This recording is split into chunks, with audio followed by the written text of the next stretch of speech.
on this block, you generally want the home, the main living areas, facing within 15 degrees east to west of north.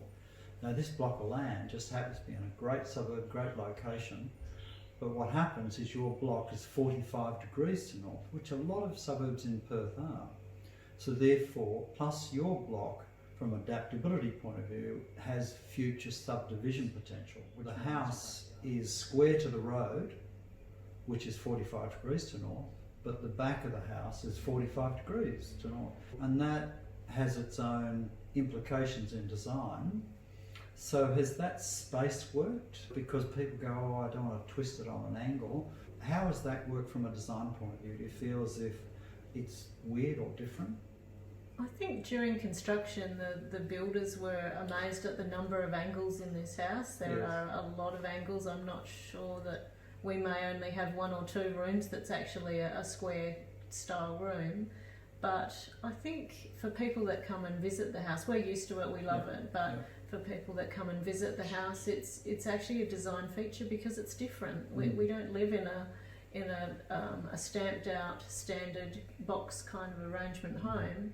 It's very unique and it's been designed to fit the requirements of the block very, very specifically.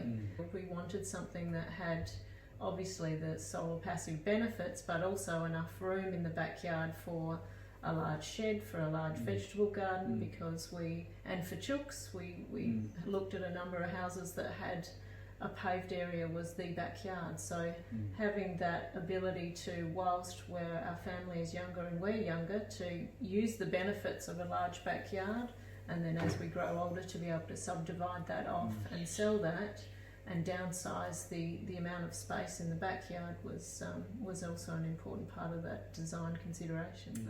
So we did want the house so that the upper area is pretty much exclusive use of our children, and that we don't have to climb the stairs every day because we have our bedroom downstairs.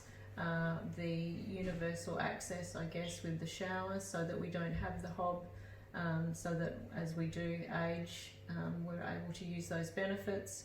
In addition to that, Kim's elderly father lived with us for a while and he was in a wheelchair, so which was no problem for us. All of our doors and our shower were a perfect arrangement to meet his needs as well. So the universal access was an important part as well in the design of the home. Yeah, very important, because sustainability is way more than just the efficiency of a building. It's also the social and the adaptability of that home as we change and our needs change. Even someone having an injury, sporting injury, at least they can still be accommodated in the home.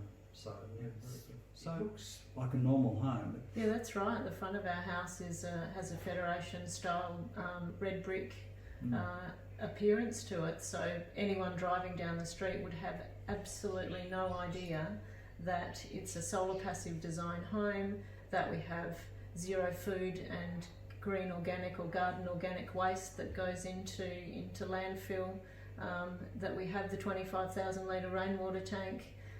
So from the street frontage, it just looks like a lovely Federation style home.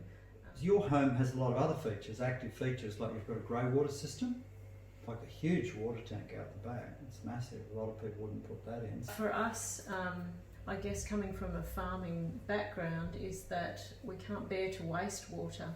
So even though from a short-term perspective financially, maybe it's not the decision that people would make, but we believe water is precious, and so we want to capture that and use that the best we can. But interestingly though, our 25,000 litre rainwater tank, if we're off the main, we can be off the mains for around 16 days without rain before it runs out. So during the winter period, we have almost no mains water consumption. The whole house is plumbed. We have a very special filtration system that has 2 filters plus an ultraviolet light filter system, so that we can actually drink the rainwater. And so it's used for everything during the winter period. And in addition to that, we also have a grey water system that waters the lawns and trees. And during the summer period, it pretty much keeps up. The lawns sometimes need a little bit of a top up in those really bad heat waves, but on the whole, that grey water system is, and we've got quite extensive lawns because we use it a lot socially, especially our front lawn. We have a very community-minded street, and we spend a lot of time socialising on our front lawn, which always looks amazing because of the grey water system. So no, I think that's probably an environmental choice more than anything to capture that water and make the best use of it. Building a sustainable home is any more complex, is any more difficult, is any more expensive than building a project home, for example. It just requires the will and the initiative and the motivation to do something that is of benefit to yourself and the environment.